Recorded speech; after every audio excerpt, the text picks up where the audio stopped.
Harry Potter ऐसी film जिसका आज तक जलवा है। एक एक कैरेक्टर अपने में उधम कैरेक्टर है। हम सब ने हैरी पॉटर बड़े प्यार और बड़े चाव से देखी है। उसकी एक बेहतरीन एक्ट्रेस मिरियम मार्गोलिस। मेरे दोस्तों तस्वीर देख लीजिए, पहचान रहे होंगे आप। ये हैरी पॉटर का एक स्टार है, एक स्टार कैरेक्टर है जो कि मतलब बार बार हैरी पॉटर में नजर आया है। आपको बता दूं, आपको हैरानी वाली बात कि ये यहूदी हैं। इन्होंने आज अपने एक बयान में कहा कि जर्मनी का वो जो था, नाम नहीं लेना चाहेंगे, कम्युनिटी गाइडलाइन, वो नरसंहार करने वाला उस समय जिसकी वजह से जर्मनी आज तक बदनाम है, वो बंदा जीत गया। क्यों? क्योंकि जैसा वो यहूदियों को चाहता था बनाना, उसने हमें वैसा बना दिया। मिरियम मार्गोलिस जो कैरेक्टर हैं ये यहूदी हैं और इन्होंने कहा आज जो इजराइल गाजा के साथ, फिलिस्तीनियों के साथ कर रहा है, ये बर्दाश्त के काबिल नहीं है। जो भी उन्होंने कुछ कहा है, अपने मन से तो नहीं कहूंगा, सीधा सुनिए और शेयर जरूर कीजिएगा। What is your current big issue? Gaza. I feel it particularly because I'm Jewish, because I know how much wickedness and cruelty were meted out to Jews in my lifetime. I was born in 41 at the height of the Holocaust. And I cannot bear to think that my people are doing exactly the same thing to another nation. And the nation that they're doing it to, the Palestinian nation, was not responsible for the Holocaust, had nothing to do with it. That was a purely European pleasure. And so my heart is broken, and I think the terrible thing I have to face is that Hitler won. He changed us. He made us like him. इसी तरह से Hollywood के super duper star और WWE के जाने माने चेहरे rock, the rock, इनका नाम यही फेमस है, जिनका असली नाम है ड्वाइन जॉनसन, लेकिन द रॉक के नाम से दुनिया इन्हें जानती है। जिसका कैरेक्टर आपके सामने है, ये वही पहलवान है जो आज आपको बड़ी बड़ी हॉलीवुड की फिल्मों में नजर आते हैं। इन्होंने आज अपना सब्र तोड़ दिया है और आखिरकार जुल्म के खिलाफ बोल दिया है। इन्होंने साफ तौर से इंस्टाग्राम पे क्लियर बोल दिया है कि जो चीजें देख रहा हूं मैं, उसकी वजह से मेरा दिल टूट गया है, मैं अंदर से टूटा हुआ हूं। हमने हॉलीवुड की फिल्मों में एक से एक शैतान देखा है, बट हमने ऐसा हैवानियत और ऐसी शैतानी नहीं देखी जैसी हम हैवानियत गज़ा में देख रहे हैं और जैसा शैतान इजराइल को हम देख रहे हैं। इजरायली गवर्नमेंट और उसके प्रधानमंत्री नेतन्याहू, जिनके पास दिल नहीं है, वो क्रिमिनल हैं और उनके अंदर इंसानियत नहीं है। नेतन्याहू का नाम लेकर रॉक ने यह बात कह दी है। अल्लाह इनको और हिम्मत दे और आज इन्होंने ये सच बोल दिया है। मेरे ख्याल से अब हॉलीवुड में इनको फिल्में भी नहीं मिलेंगी और ये दोनों जिंदा भी रहने, एक तो हैरी पॉटर की स्टार मरियम और ये जो हैं रॉक, ये जिंदा रहने, मुसाद इनको कत्ल न कर दे, मैं आज ये चिंता व्यक्त करना चाहूँगा। उधर जो फ्लोटिला जहाज दूसरा गाजा की तरफ पहुँचने वाला था, इजराइल के सैनिक, तस्वीर देखिए, उस समुद्री जहाज को, फ्लोटिला को रोककर उस जहाज में चढ़ गए। जहाज के सीसीटीवी कैमरे को देखा गया कि कुछ देर बाद इजरायली सैनिकों ने तोड़ दिया और सबको कैदी बना लिया। गज़ा में भुखमरी से हाल आपको मैं बता चुका हूं कितना बुरा है। मोमिनीन हजरात, रिपोर्ट यह है कि एक बच्ची पैदा हुई तो वो 3 किलो की थी और जब खाना पानी नहीं मिला तो तड़प तड़प के वो 2 किलो की हो गई और फिर आखिरकार वो मारी गई। गाजा में हालात बद से बदतर हैं और आपको बता दूं कि पूरी दुनिया के दबाव में आकर इजराइल ने जो मदद भेजने का अप्रूवल दिया है वो इतनी मदद है जो कि ना के बराबर है। रिपोर्ट देख लीजिए, ना के बराबर मदद गाजा के अंदर इजराइल जाने दे रहा है। लेकिन दूसरी तरफ इजराइल पर जब गंभीर तरह से प्रेशर बनाया गया है तो इजराइल ने कहा कि हम हर दिन 2 घंटे के लिए बमबारी बंद कर देंगे और गाजा के एयर स्पेस को ढीला कर देंगे, छोड़ देंगे। जिसमें अब तस्वीर देखिए, अरब देशों ने, चंद अरब देशों ने कुछ गाजा के अंदर मदद गिराई हैं, लेकिन वो भी मदद अभी काफ़ी नहीं है। गज्जा के हालात इतने बुरे हैं। वहीं इजराइल ने कुछ समय के लिए मदद के ट्रक्स को गाजा के अंदर जाने का जब अप्रूवल दिया है तो वो मंजर ये है, काफ़ी दिनों के बाद मदद के ट्रक गाजा पहुंच रहे हैं।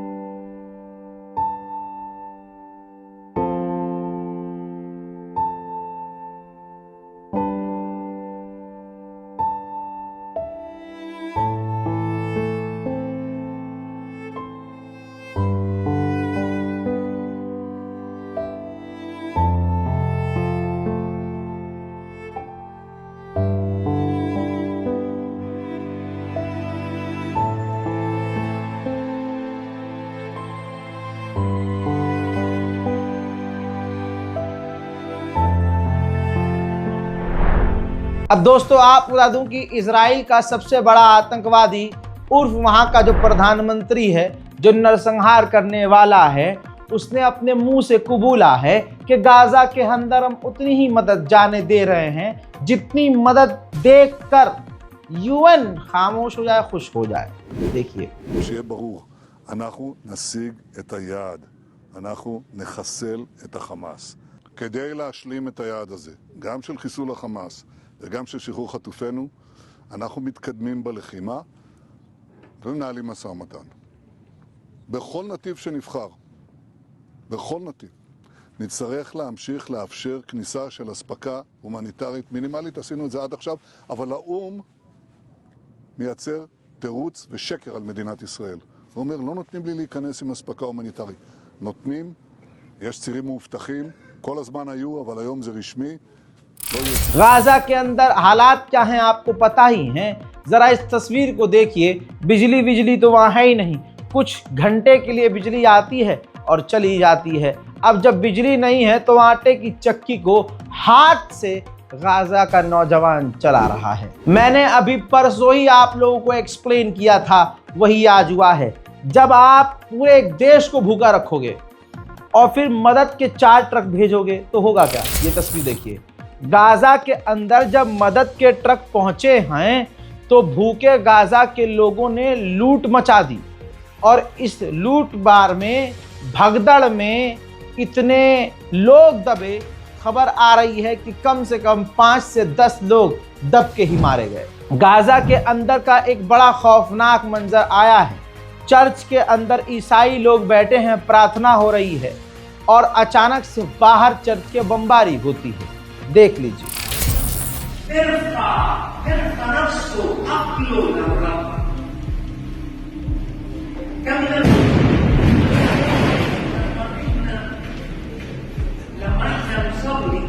हजरात मोहतरम, रोम में जब आप, दिक्कत क्या है हमारी, हम जब खूबसूरत लड़की देखते हैं, औरत देखते हैं ना, हमारा ईमान नीचे से ऊपर डोल जाता है, हमारा मन नरम हो जाता है। हमेशा इजराइल ने इसी तरह से अरब पर राज किया है।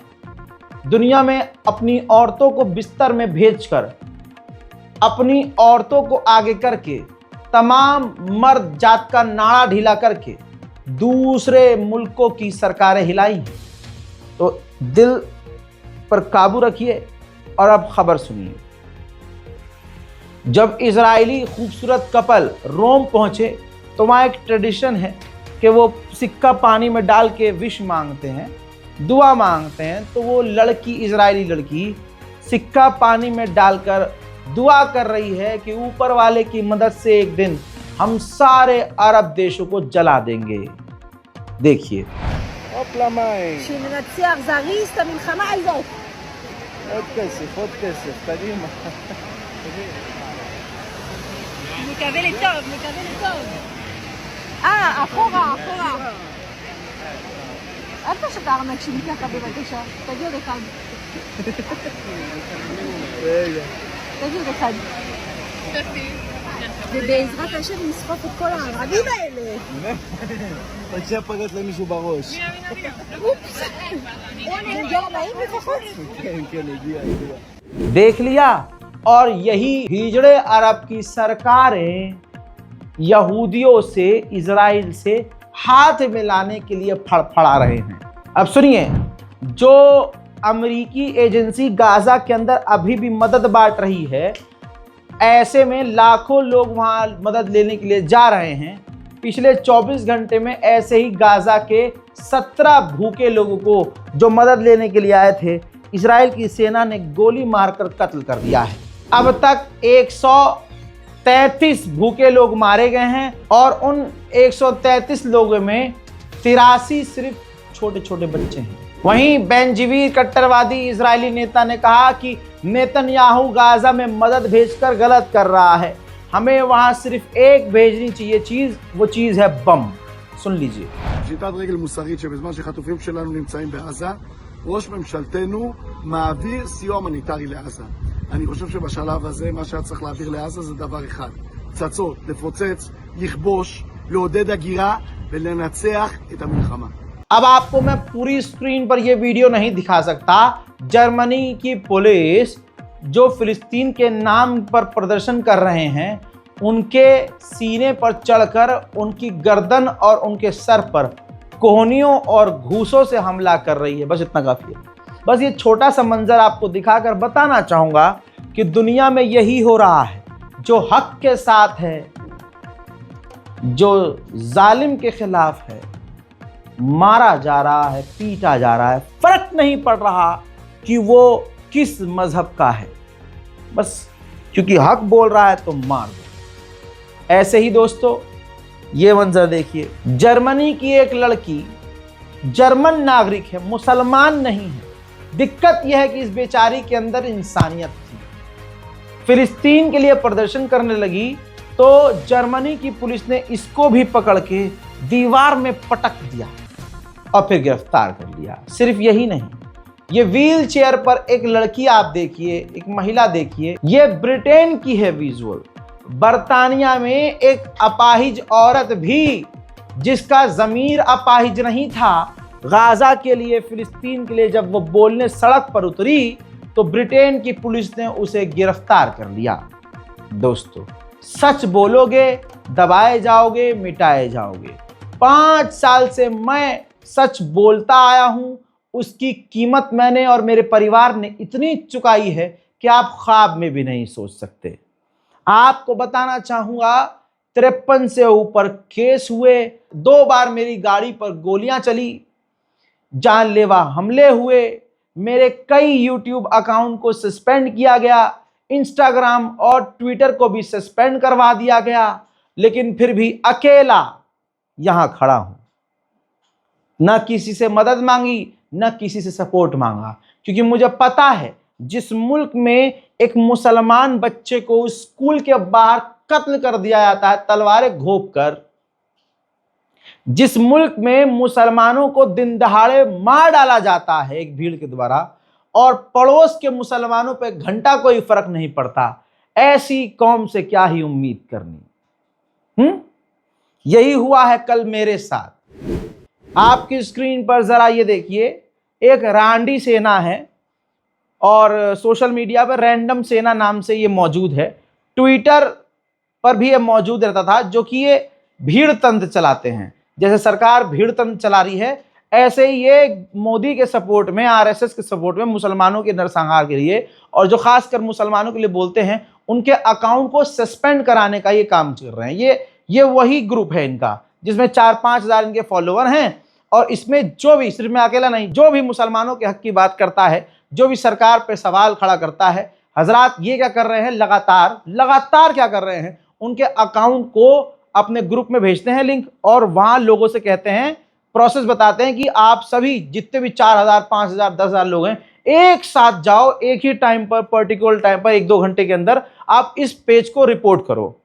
भीड़ तंत्र। और होता क्या है, इंस्टाग्राम, फेसबुक, ट्विटर, ये मेटा यही करते हैं, देखते हैं भीड़ आ गई है तो भीड़ से डर जाती है, क्योंकि मोदी ने इतना डराया है इन सोशल मीडियाज को कि भाई पहली बात तो आपको पता है कि कभी ईडी भेज देते थे, कभी क्राइम ब्रांच भेज देते थे, कभी भाई पुलिस चली जाती थी ट्विटर के दफ्तर पर। ये तमाम खबरें आपको मालूम है।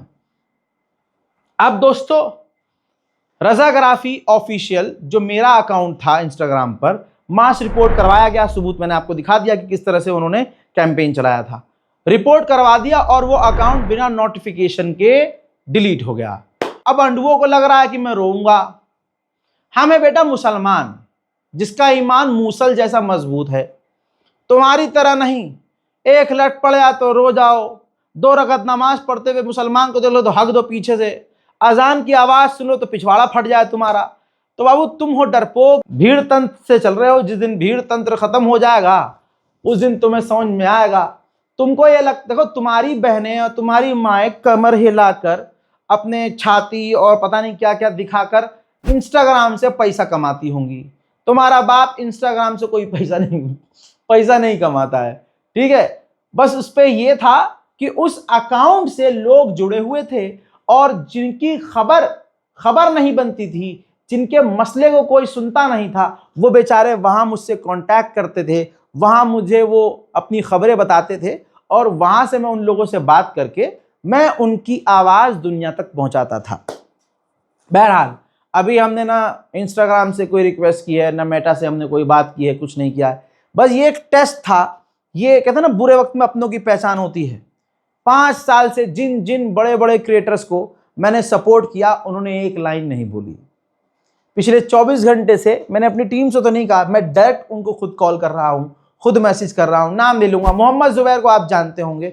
उन्होंने वाहिद ट्वीट किया, 24 घंटे में 40 मरतबा मैंने उनको बोला, तब बेचारे मेरे भाई ने एक ट्वीट कर दिया। यहां उनकी जिम्मेदारी हो गई पूरी, आप समझ रहे हो। और हम वो हैं कि जिन लोगों के लिए बोल बोल कर मैं खुद थाने के चक्कर लगाने पड़ गए, जिन पर, मतलब मोहम्मद जुबैर भाई को तो नहीं कह रहा हूं, ऐसे बहुत लोग हैं जिनके लिए मैंने बोला तो मुझ पर FIR हुई, मुझे थाने में बैठना पड़ा, इधर उधर पता नहीं क्या क्या।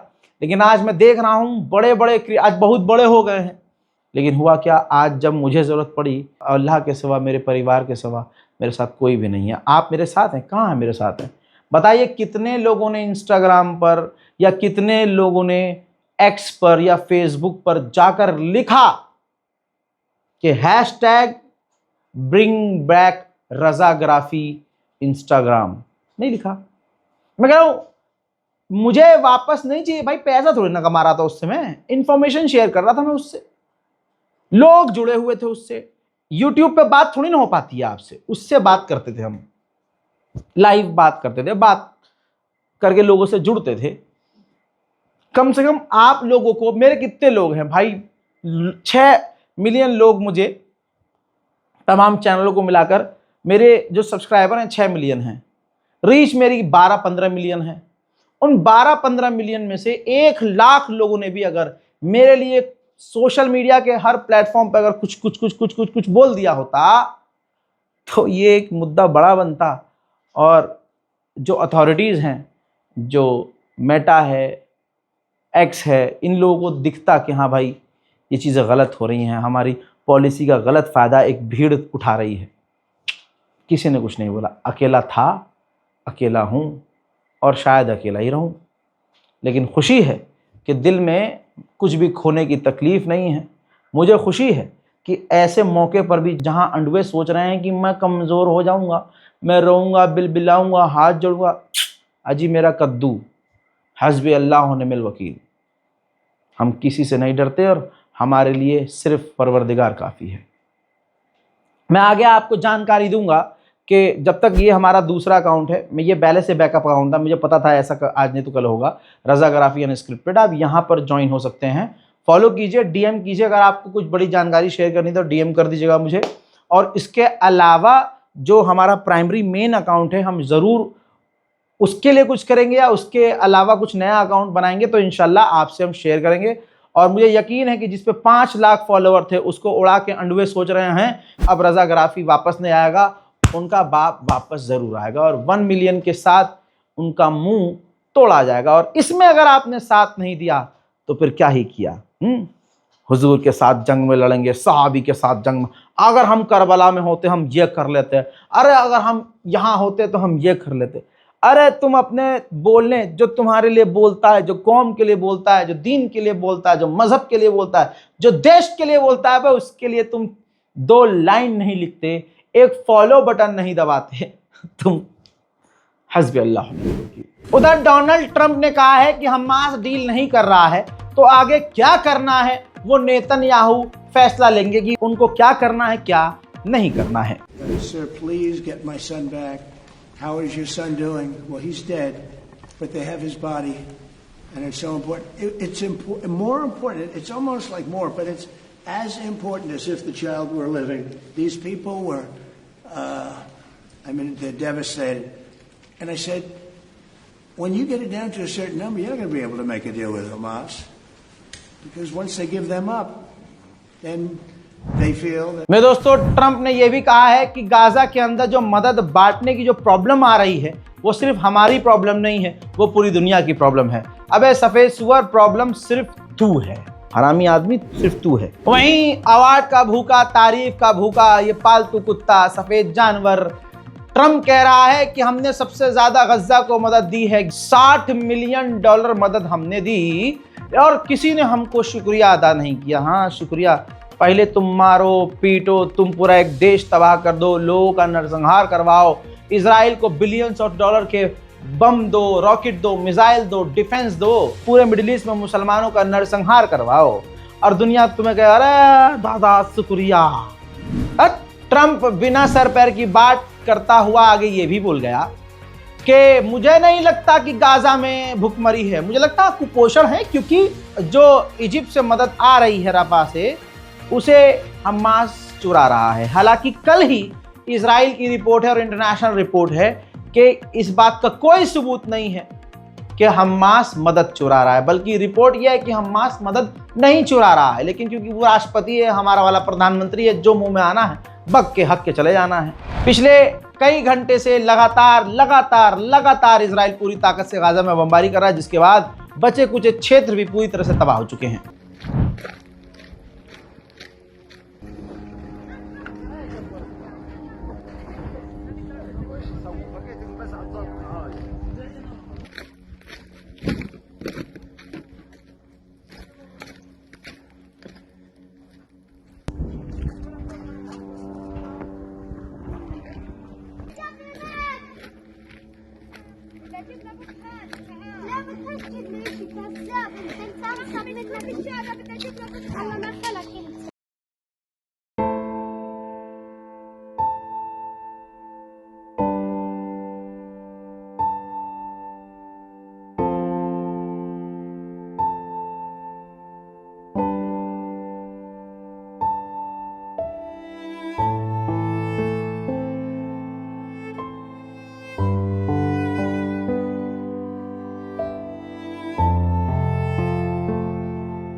हजरात मोहतरम, गाजा के हालात ख़राब हैं। ये बारकोड है, हाँ, ये दूसरा बारकोड हमने लगाया है। उम्मीद कर रहे हैं कि ये काम करे। गाजा की मदद के लिए आगे आइए, इस बारकोड का इस्तेमाल कीजिए और गाजा और फ़िलिस्तीन की मदद के लिए आगे आइए। अब इसमें भी मुझे कई सारी ईमेल्स आई है कि रज़ा भाई ये बारकोड भी काम नहीं करेगा। ये देखिए बारकोड का, मैंने अभी बैंक में बात किया है, तो बारकोड काम कब नहीं करता, जब एक साथ 3-4 लोग सेम स्कैनर को इस्तेमाल करके यूपीआई कर रहे होते हैं, वो फेल्ड हो जाता है या सस्पेंड हो जाता है। कुछ समय के लिए होता है, लेकिन आप बीच बीच में देर रात तो कीजिए, है ना, आप रीट्राई कीजिए, बार बार ट्राई कीजिए, तो इंशाल्लाह ऐसा कुछ नहीं होगा कि पेमेंट आप ना कर पाएँ। बात नियत की भी है, बात आपकी किस्मत की भी है, बात आपके दिल के भी और ईमान की भी है। कोशिश करने वाले हार नहीं मानते, कोशिश कीजिए। हमने जो है 6ठी या 7वीं मदद जो है गाजा तक पहुंचाने में कोशिश की है कि वहाँ वो पहुंच जाए। देखिए वहाँ ब्लैक मार्केटिंग बहुत हो रही है। जो मदद आ रही हैं, मुझे अभी आज ही पता चला है थोड़ी देर में, जो मदद आ जा रही है ना, तो वो जो मदद आ रही हैं उनका भी रास्ते में सौदा हो जा रहा है, तो उसको बेचा जा रहा है डबल कीमत में। ये भी चीज़ें हो रही हैं। आप जहाँ रहते हैं आपको पता है यहाँ कितना बड़ा फर्जीवाड़ा होता है, तो वहाँ जहाँ कोई सरकार ही नहीं है, जहाँ खुले में सब कुछ हो रहा है, तो वहाँ क्या ही घपला हो रहा होगा। लिहाजा हमारी नीयत यह है कि गाज़ा में लोगों तक खाना पहुँचे। मोहल्ले मोहल्ले में खाना पहुँचे, कैंप्स के अंदर पानी पहुँचे। तो आइए जो हम कुछ कर सकते हैं करें। बाकी भारत में जो मुसलमानों का हाल है वहाँ से कुछ अलग नहीं है। यहाँ खुल्लम खुल्ला नरसंहार हो रहा है।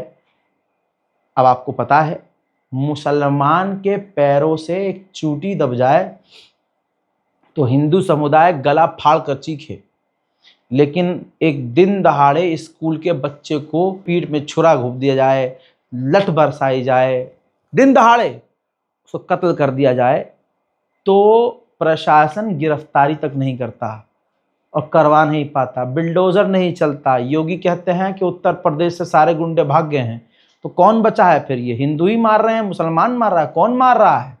लेकिन योगी जी के पिछले कई बयानों से ये क्लियर हो चुका है कि योगी जी खुद झूठ बोल देते हैं, उनको खुद कुछ नहीं पता, या तो बेचारे वो मासूम हैं, उनको कुछ नहीं पता क्या हो रहा है। कावड़ के मामले में क्या बोला था? कावड़ी के मामले में उन्होंने कि वो कावड़ यात्रा को बदनाम किया जा रहा है। उसके बाद अगले ही दिन फिर से हजारों तस्वीरें सामने आ गई कि क्या ही उत्पात मचाया है उन्होंने, एबीपी ने एक्सपोज किया है।